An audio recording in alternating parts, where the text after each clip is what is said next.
I wonder if I might look like I'm a floating head. Whee! Whee!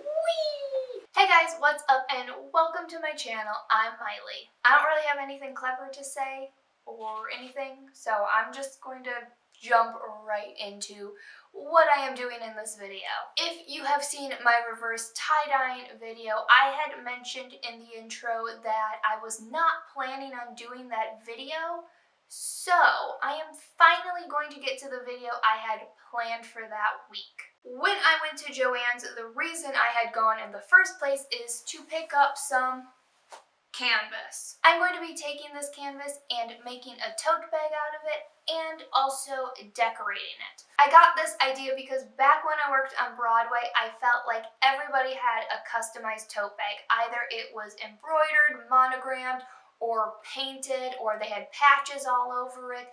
Everybody had a customized tote bag, and that's because when you work on Broadway, you always have to carry so much around with you that a tote bag or several tote bags just make the most sense. I personally like to sew and make my own tote bags because you can make them as big or as small as you need them to be. You can also customize them with pockets or little pouches or whatever you need to carry around with you. Also, if you are new to sewing, making a tote bag is a really easy first project to do. So, get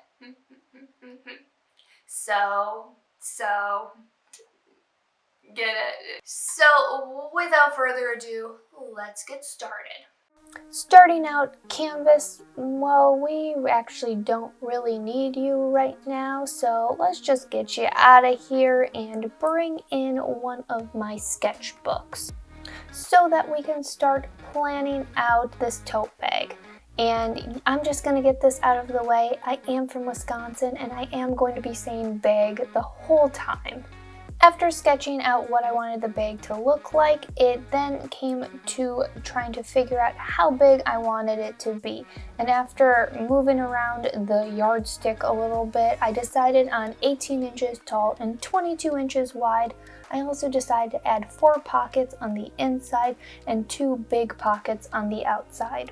After figuring out all the seam allowance and extra bits I needed to actually sew this all together, I began to measure and cut all of this out, and I'm going to flash up on the screen the dimensions of each piece I cut, but there will be a lengthier explanation in the description down below so that if you want to do a different sized bag, you know exactly what to do. The nice part about canvas and what makes this such a good starter project is because canvas is a super easy fabric to work with. All you have to do is measure, snip, and then you can rip. Snip and rip. Okay, the accidental rhyming will stop now, but you can rip it and it will rip in a straight line. This is similar to other fabrics, but not all fabrics.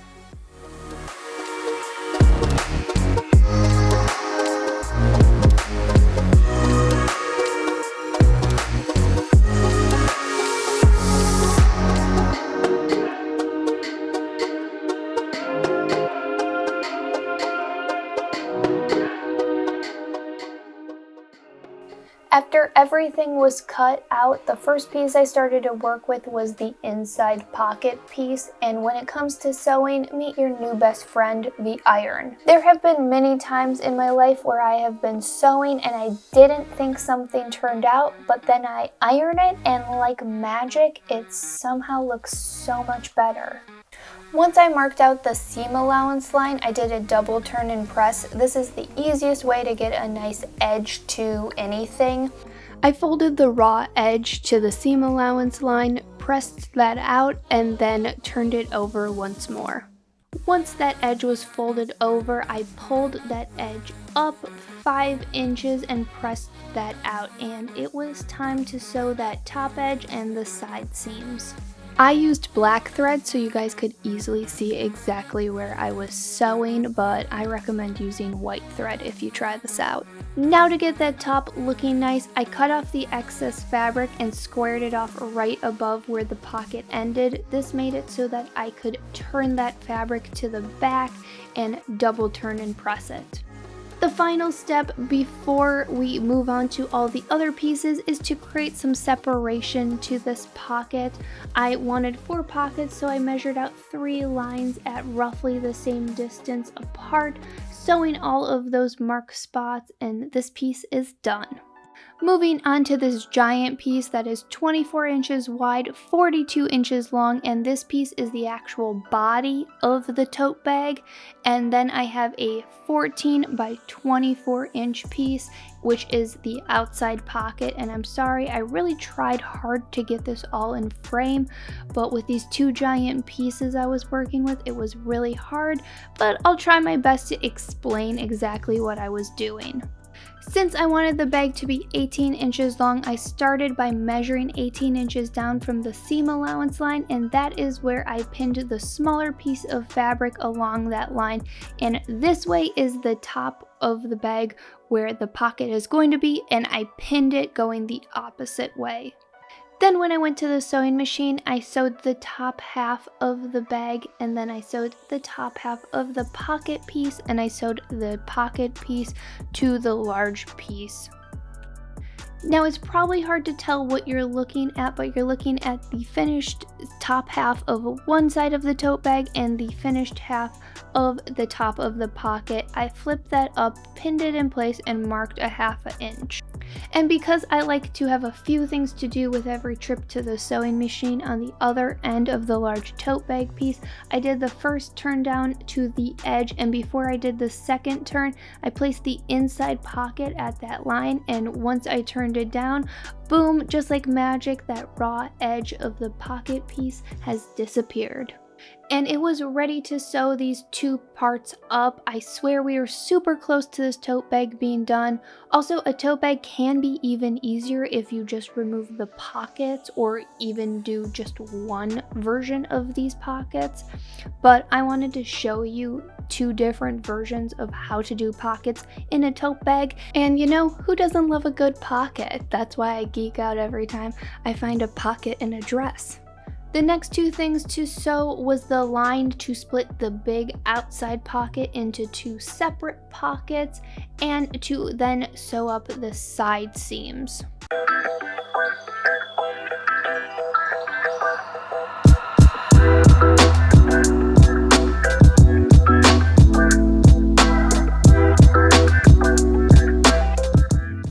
Then I cut off the excess fabric, and you could stop here, but I am going to show you how to make a gusset. A gusset is just a fancy word for making something bigger, and before the gusset, the tote bag is just a piece of fabric folded in half and sewn up the sides.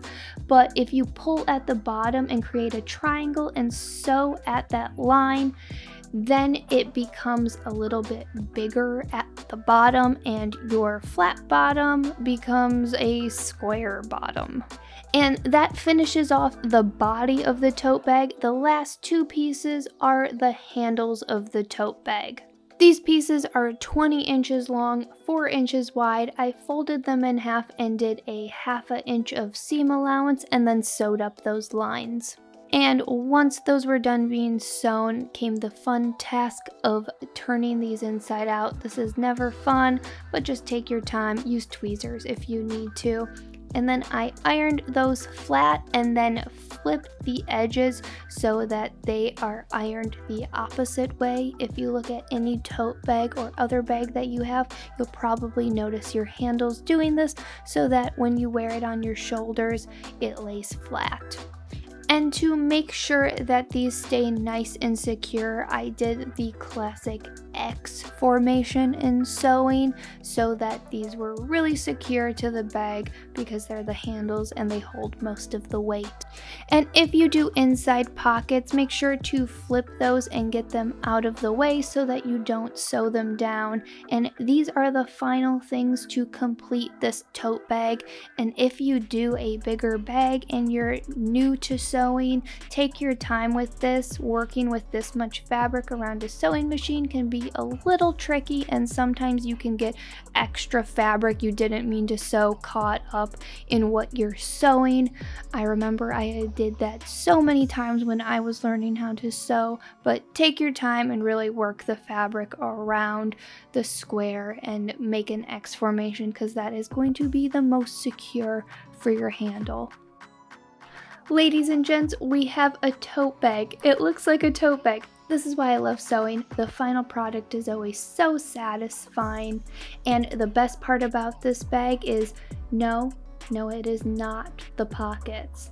It is the fact that this is made out of canvas, and want to know what canvas is good for? Painting on. Before I got started painting on this tote bag, I made sure to put a piece of paper in between the two layers so that whatever I was painting on one side wouldn't transfer over to the other side. For this design, I felt like I kept it pretty simple, but there is a background story to this design, and let me quickly explain it. My friends and I like to get together usually twice a month, sometimes more, sometimes less, and have a craft cocktail night where we craft and sew and do whatever crafts we're working on, and then also make cocktails. And we have joked that we are the makers and shakers. So on one side of the tote bag, I thought it would be funny to write out makers and shakers, with part of the word makers being scissors and the R being part of a needle, and then in the word shakers, the H being a shaker bottle.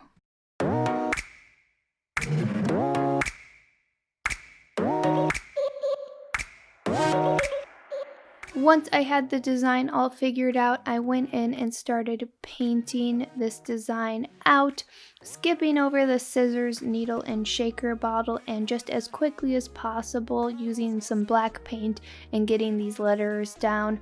I didn't try to make them perfect at first because I knew I was going to have to go in several times with different layers, because canvas likes to soak up paint just like other fabrics. Unless there is a primer of some sort down, it's really going to just soak right into the fabric, and you'll have to do a good amount of layers to make it really opaque.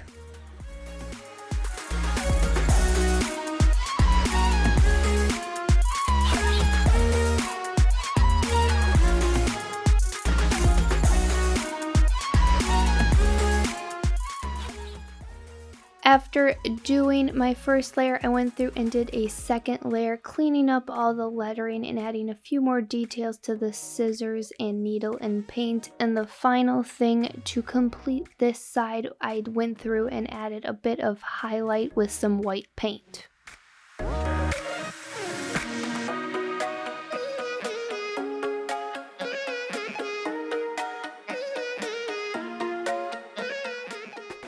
While I was doing the highlights, I realized I needed to touch up the N and also add an apostrophe, but here you can see me trying to decide what side the apostrophe goes on, and I couldn't decide, so I called my sister, and she told me after doing some research that you could put it before or after, so I put it before because it fit in the design better. And on the other side, since I had the two pockets, I used that to my advantage, doing two smaller designs instead of one big design. And since we had makers and shakers on the other side, I thought it would be fun to do some cocktail illustrations. And I chose my two favorite cocktails, the Dirty Martini and the Old Fashioned. Since this side has some more intricate detail, I thought this was the time to pull out my fabric markers to help me out. So I did a combination of fabric markers and paint on this side. I went in with a black fabric marker to get started before I went in with any paint, just so I had a nice clear outline of where everything was going to go. And once I went in with paint, I started out with a combination of white and blue paint, and a really light blue paint. so that I could capture a nice glass look to this dirty martini. And the hardest thing about both of these illustrations was capturing the right color of both of these drinks, and after looking over several reference photos online and going back and forth because every picture was so different, I decided to go with a nice light olivey green color on the outside and then highlight it with white on the inside to make it look like it was in a glass. And flipping between the markers and the paint worked out really nicely because the markers helped me get some of the finer details that was harder to capture with paint. And then after I was done with the full illustration, the final thing to do for the sturdy martini was add the recipe, but with a slight twist. I did the classic recipe, but I crossed out some of the stuff I don't put in my dirty martini. But hey, that is how my grandfather drank his dirty martini, how my mother drinks her dirty martini, and how I drink mine. Moving on to the old-fashioned, I followed the same steps that I did for the dirty martini, outlining the sketch with my black fabric marker and then questioning what color an old-fashioned was and kind of going with a combination of orange and brown and mixing that in. But the only difference between the dirty martini and the old-fashioned was the ice cube that I put in the drink. And to effectively try to achieve an ice cube, I did a combination of white, blue, and then the orange color of the drink. And if you're watching me dip my paintbrush, yes, I cross-contaminate my paint all of the time. I don't clean off my brushes very often because I like to use the colors and blend them out, so I rarely clean my brushes throughout my painting process.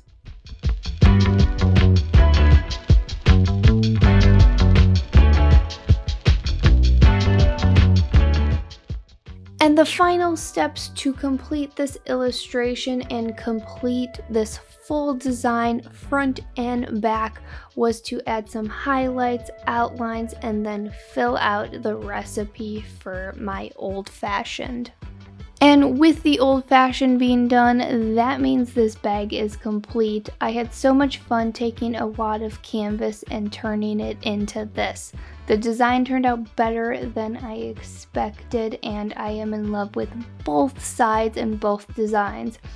I am definitely ready for the next Makers and Shakers night, and this bag is perfect for packing up all my craft supplies, and the pockets make it nice and easy to organize my smaller items. If you liked this video, make sure to give it a thumbs up, subscribe to my channel, hit the notification button so that you know when I post, and I will see you guys in the next video. Bye guys!